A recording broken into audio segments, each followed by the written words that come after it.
हाल्ने हो अब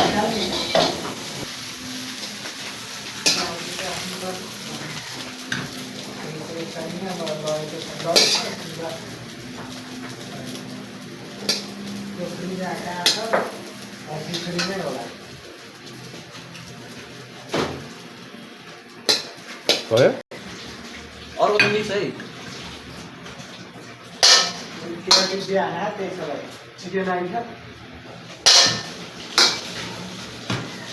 एक त